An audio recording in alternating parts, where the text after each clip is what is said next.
One day you're going through life pain-free, loving whatever activity you do, and the next day you're aching, you're sad, you're frustrated, and you're wondering what's going to happen because now you're injured.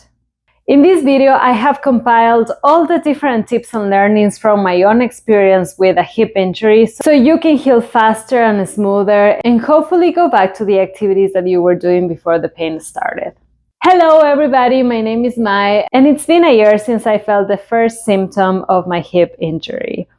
Let me start by saying that I'm sorry that you have to watch this video, because I'm assuming that if you're clicking this video, it means that you are injured and you're trying to find a way of healing faster or healing smoother, or I don't know, you're looking for testimonials of other people that have gone through this. So I'm sorry. This really sucks. Having an injury is always not fun, and sometimes it's not even an injury, it's a condition that you had and it turns out that it's painful and it's intervening in your normal activities or your sports or the things that you like to do the most. So I'm sorry. I hope that you feel better soon, and I hope that at least one thing that I say in this video can be helpful for you. 1 year goes by so fast. I can't believe that it's been a year since the first time that I had pain in my groin area. At the time, I thought that it was a muscle strain, and then after some months of pain and figuring things out, we realized that it was a condition that needed surgery. Just to give you very quick context, I was diagnosed with hip impingement and a labral tear, which is a condition that happens in your teenage years where you have extra bone or like a bump in your bone in the head of the femur and or the hip socket, and those two things crash against each other. They tear the cartilage that is in the middle, and you need surgery most of the times to heal that because they need to shape the bone and also stitch the cartilage. It's been 8 months since my surgery, 1 year since I started feeling the symptoms, and here I am with all the learnings and the takeaways that I have experienced throughout this journey, and I want to share them with you so hopefully you can have a smoother recovery and a faster healing. Let's start with the basics. 1.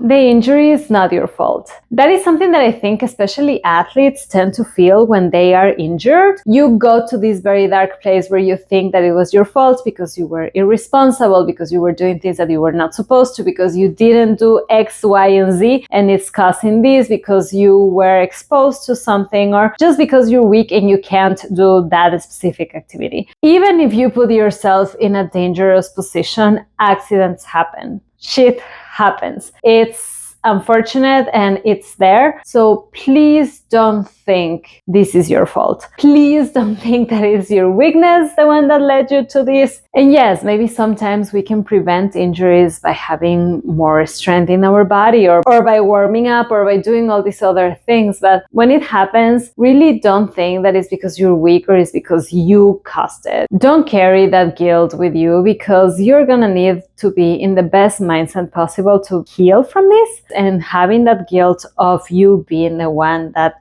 caused this injury is not going to help you at all. Second, go see a doctor early. Please go to the doctor. And I understand this can be a little bit complicated if you don't have insurance, if your deductible is too high, if you just don't like going to the doctor. Like, I totally understand. And that was my mistake. Initially, I was so tired of being in the doctor because I had a shoulder injury and then a knee injury and then another shoulder injury. And I was like, you know what? I just don't want to go back to the doctor again. This is just a muscle strain. It's going to heal and it's going to be okay. And I remember my coach bugging me and be like, you need an MRI. How are they going to diagnose this? We need to know what's going on. And I was like, I just don't want to go to the doctor. And then things got worse. And I ended up going to the doctor to just be diagnosed with something that would have been diagnosed 4 months ago. You know, like I could have saved that time of pain and suffer and uncertainty if I would have gone to the doctor early.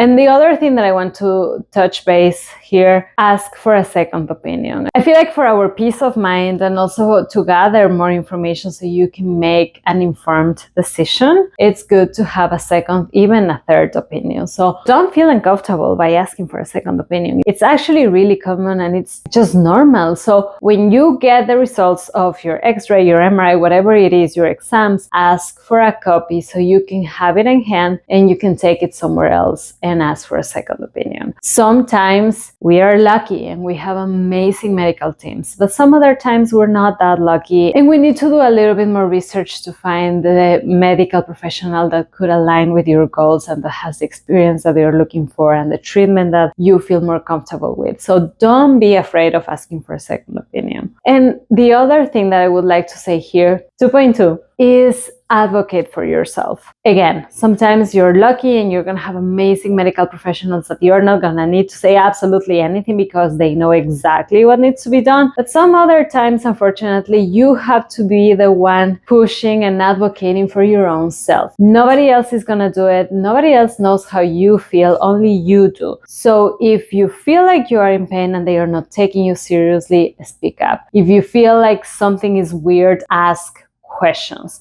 The job of the doctor and their team is to make you feel comfortable with the decision that you're making. And if you don't feel comfortable, then maybe that's not the place to be.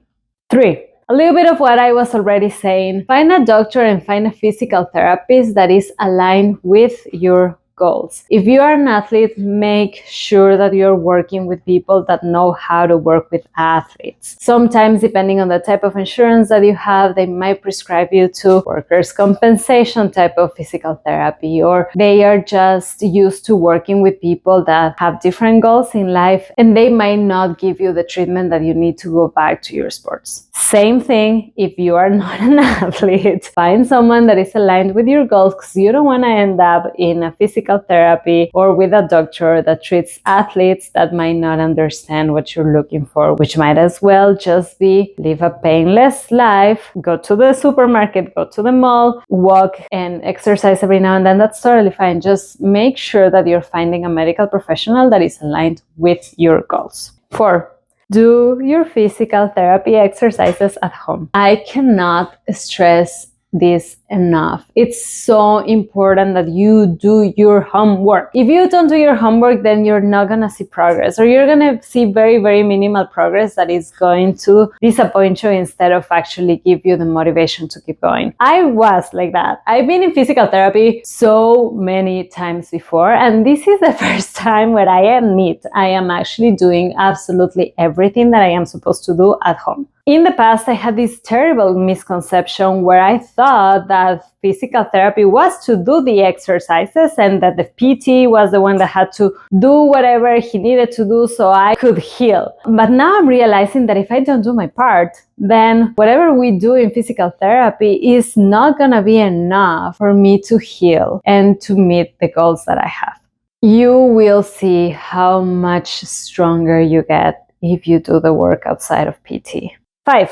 Something again a little bit along the lines of my second point, but this time I want to tell you to listen to your body and don't tolerate pain that you think is excessive. Just because you are recovering from something, it doesn't mean that it should always hurt. Yes, pain is part of recovery, but excessive pain is not normal. So listen to your body and speak up when you have a doubt, when you feel pain, when you feel uncomfortable. You have to say something because the only person that knows how you're feeling inside is you. Nobody else is. And it's so important to give this feedback to your physical therapist and to your doctors so they can know how fast or how slow they need to go with your physical therapy, which activities you can do and which activities you should wait. It's so important that you keep this open communication channel with your medical professionals and also with your people and with your friends, because just having the capacity of letting that out helps with the stress and with the frustration. And I know that sometimes it can feel like being too dramatic, like being weak, like being the one that's always complaining, but you need to listen to your body and say something, because otherwise it can get to a worst case scenario and we don't want that.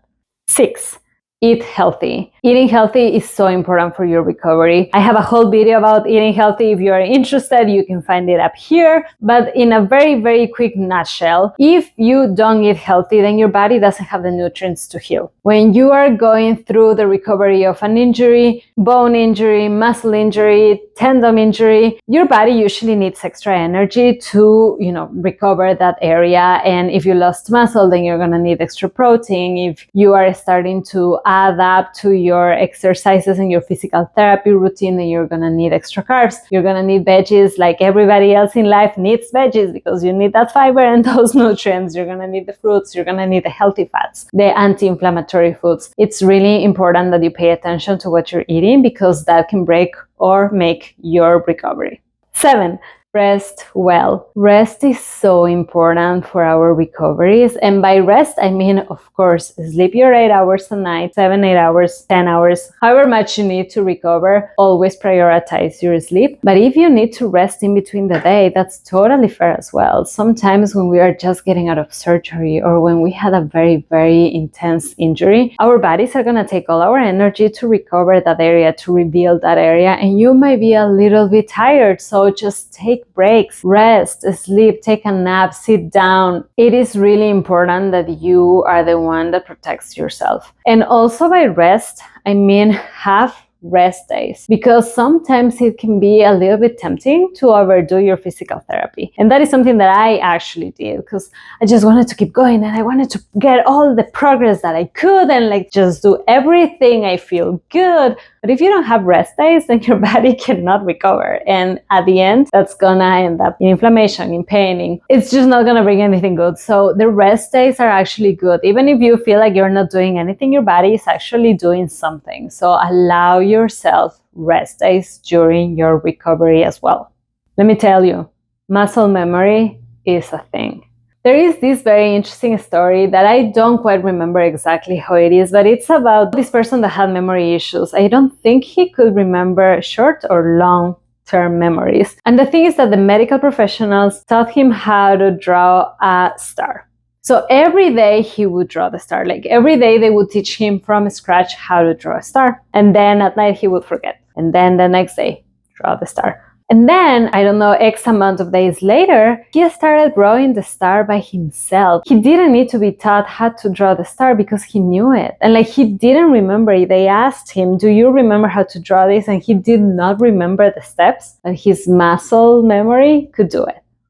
Which is insane. And I guess that's why they say that once you learn how to ride a bike, you'll never forget it. And let me tell you, it's true. It's true. I thought that I was going to forget everything about ice skating. But when my blade hit that ice, it was just very familiar. And it's such a good sensation because you're always concerned, especially as an athlete, that if you have to take a break from your sport, then you're going to forget about it, or then you're going to come back and have to learn everything from scratch. And it's not like that. So don't stress out. If you need to take time off your sport, just do it. It's better for your body and it will be better in the long term. Ask for help. Having an injury really teaches you how important it is to have people around you and how important it is to ask for help. It is key for your recovery to be willing to ask for help. Sometimes we have to use crutches, sometimes we have to use a walker, sometimes we don't have our hands, sometimes one arm is in a cast. You don't know what the injury is going to look like, but most of the times you cannot fully do everything that you want to do or that you're used to, and that's when you ask for help. I understand that there are a lot of personalities that don't like to ask for help, but these are the moments in which you learn that we cannot live by ourselves and that we can be as independent as we want until our limbs don't work or until you can't get up by yourself or pull your pants up. Lose that embarrassment, lose that shame, and just ask for help. And it's the same thing mentally speaking. It's better to be honest and ask for help than keep everything inside and just go down a spiral of darkness. So talking about that, I think this is 9. Let's talk about the mental aspect of our recovery. You will face a lot of different emotions. Anger, sadness, frustration, impatience, happiness, joy, surprise. There are gonna be so many different emotions and there are gonna be ups and downs because recovery is not linear. So be kind to yourself. Sometimes we are the worst judges and sometimes we are the ones that set the bars super high, and if we don't recover as fast as we thought we were, or if we don't accomplish this milestone by X days, then we feel horrible and we give ourselves a hard time. You are the main cheerleader for yourself. So be kind with yourself and understand the situation and the context that you are in. As I said already, it's really important to have a support network, call it friends, family, significant other, colleagues, whatever it is, or even a therapist if you have the means and you feel comfortable doing that. It is really important to have people around you to help you go through these hard times. Patience. You gotta be patient because that's the name of the game. If you're not patient, you're screwed. Like, there isn't really anything else that you can do to bribe nature or blackmail it or give it a threat and be like, oh, if you don't heal me by this time that I have my championship, then I am going to whatever. Nature doesn't work like that, and our bodies take their time, and it's always better to be patient and don't rush things, because people that rush things usually get injured again. Be patient, things take time. So while that is happening and you don't lose your patience, I think it's really important to find other hobbies that can entertain you in the meantime. For example, I started reading a lot. I've always wanted to read 12 books a year, and I think the max that I've done is like 6 books a year. And right now, I have read like 15 or 16 books already. And yes, of course, it is because I have more time. I am not doing my sports. I was not doing a lot of other things. So I dedicated my time to reading. I got involved or deeply involved in a dog sport that didn't need my body to move that much. I found these different hobbies that I could do so I could keep my mind focused on that while my body is recovering. Forget about the what ifs, because the what ifs are situations or times that are never gonna be here, that never existed. What if I didn't do this that led to the injury? What if I warmed up? What if I was born in a different way? Well, none of these things are real. The only thing that a what if thought causes to your brain is desperation, sadness, frustration, anger, and those are things that you don't want to have, because you need to have a really good mindset to be able to deal with everything that the recovery has. Again, be kind to yourself. It's okay to feel bad. Don't feel bad about feeling bad. Don't feel stressed about feeling stressed. It happens. It's normal to feel like that. Just don't let that spiral into depression or any other sort of mental illness that could affect your performance and your life in general. Practice gratitude and celebrate the small wins, because you're going to realize when you have an injury and you're recovering that every single thing we take for granted. And then when you cannot do them, you're going to realize how much you miss them. Pulling your pants up by yourself, getting in and out of the shower, carrying a glass of water. All these very tiny, sometimes stupid things are big wins for you. So practice gratitude. Remember all the people that are supporting you. Remember everything that you have. And that will help fight the negative mindset. Goal setting. A lot of people have suggested me that setting goals, small goals, help you to keep going and keep moving forward. And while I share the principle, the delivery can be a little bit complicated. At least for me, I was setting goals with timelines, and when I didn't meet the goal by the time, I would feel super frustrated. So I am learning that the best way of setting these small milestones or these small goals is just by setting them realistically without a timeline or probably with an exaggeratedly long timeline, so you feel like you're crushing it, because otherwise that can bite you in the butt. Take it easy when you go back to your activities. There is going to be a point in which your doctor or your physical therapy are going to be like, green light, go back. And then you're going to go all in, and then poof, another injury. No. When you're going back to your activities, do it with moderation. Whatever activity it is, sports, day-to-day activities, do it with moderations. Don't stack up everything the same day. Don't go dancing, shopping, driving, walking the dog, everything in the same day. No, spread it out. That way you can also enjoy it better. And that way you don't add stress to your body that is just healing. And I am not referring only to sports. For example, going back to your job. If you overdo it, it can also backfire. If you've been in rest for a month and then you try to go back to the office every single day for 10 hours a day, it's going to backfire. So everything gradually. Do it with moderation. Those are the 12 things that come to my mind after 1 year of my injury. I don't know if time flies by, because it is crazy to think that it's been a year, but at the same time I feel like it's been longer than that because time goes really slow when you're recovering. But hopefully one of these tips could help you feel a little bit better, have a smoother recovery. As I said already, I'm sorry, and I really hope that things get better for you soon, and I will see you in the next video. Bye bye.